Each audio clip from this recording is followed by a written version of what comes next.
guys. Today I have a different kind of video for you. I don't know if I've ever done this before. It's actually going to be a series review, so I'm going to be talking about multiple books in the same series, my thoughts on them, etc, etc. I am talking about the Georgia Nicholson series today. These are the first 5 books. I'm only talking about 1 through 5 because I've only read 1 through 5 so far.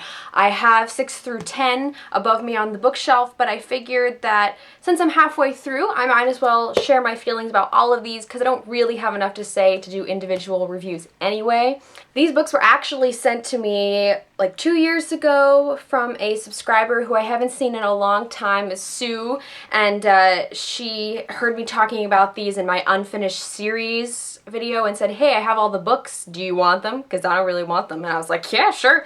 So she sent me all 10, and that's why they're kind of all mismatched. Like there's a couple, they have different styles of covers and stuff, but I kind of like it like that sometimes too, because it creates this sort of happy jumble. I originally started reading these books when I was more of the appropriate age to be reading them, so probably like late middle school, early high school, and just never finished the series, but they're really quick reads because they're written in diary format, so it doesn't take very long to get through them. The 5 books that I have read so far are entitled Angus Thongs and Full Frontal Snogging, On the Bright Side, I Am Now the Girlfriend of a Sex God, Knocked Out by My Nunga Nungas, Dancing in My Nutty Pants, and finally, Away Laughing on a Fast Camel. So you may have a certain idea of how these books are written just by the titles. They follow Georgia Nicholson.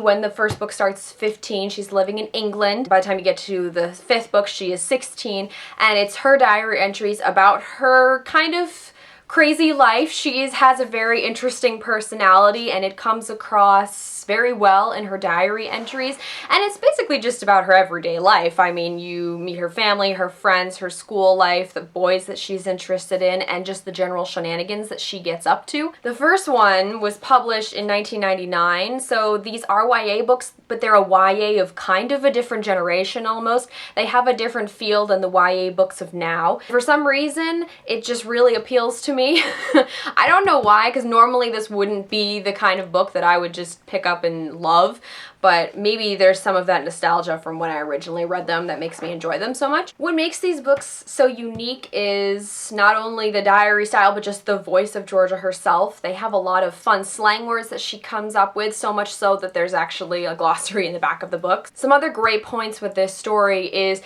how prevalent Georgia's family is. A lot of YA novels really leave out the parents, the siblings, everything like that, but her family is a huge part of this book, a huge presence, whether they be a pain in her butt or the greatest thing ever. One of my favorite, if not my favorite characters, is actually her cat, Angus, who is described as being more like a dog than a cat. He's like this Scottish wild cat, and it's just so great how he's written. I mean, how every character is written. When your favorite character in a book is the cat, like that certainly says something about the writing style. One of the other big things that I love about this series is how confident Georgia is. It really seems like a lot of YA novels these days, the main character is some shy girl who's always hiding in the back of the class, has no self-confidence, doesn't really think she has any friends, and turns out to be the hero who has to save the world. That, however, is the complete opposite in these books. Georgia is by no means destined for greatness. She's just living her life day by day as a teenager in England. But the great thing is that she is so confident in herself. Like, yeah, she has her moments where she doubts, you know, her feelings about boys and things like that,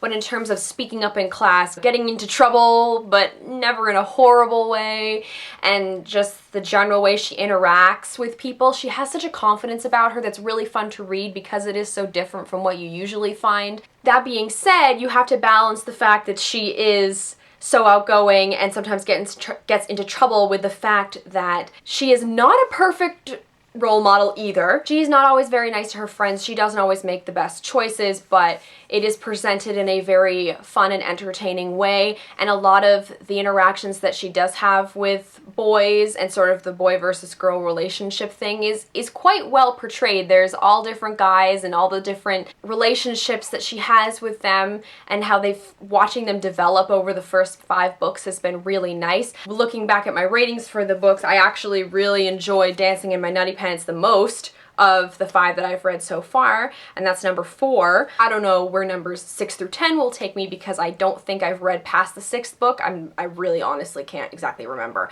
but it'll be interesting to see how much more she grows through the progression of the series. This series was definitely popular during its day, but I really don't feel like it gets that much attention now. The first book was made into a movie, and it's a little different, but it's still a good time.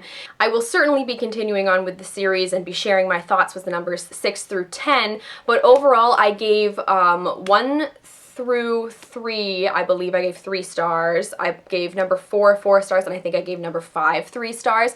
So like they're a good time. As a 23-year-old reading them might not be nearly as enjoyable as if you're a 14-year-old, because you might be able to relate to a bit more of the situations. Now that I've sort of grown out of that high school thing, I'm like, okay, Georgia, really? But they're still good and they're still fun, and I still want to continue on with the series. I'm sure there are plenty of you out there who have read maybe not the whole series but remember reading a few of them, so let me know your thoughts on the series, what you remember from them, maybe some fun moments like the fact that there are so many great characters in it that are just so entertaining to read about, even if they frustrate you sometimes. As always, all of our links are down in the doobly-doo. Thank you guys very much for watching, and I'll see you later.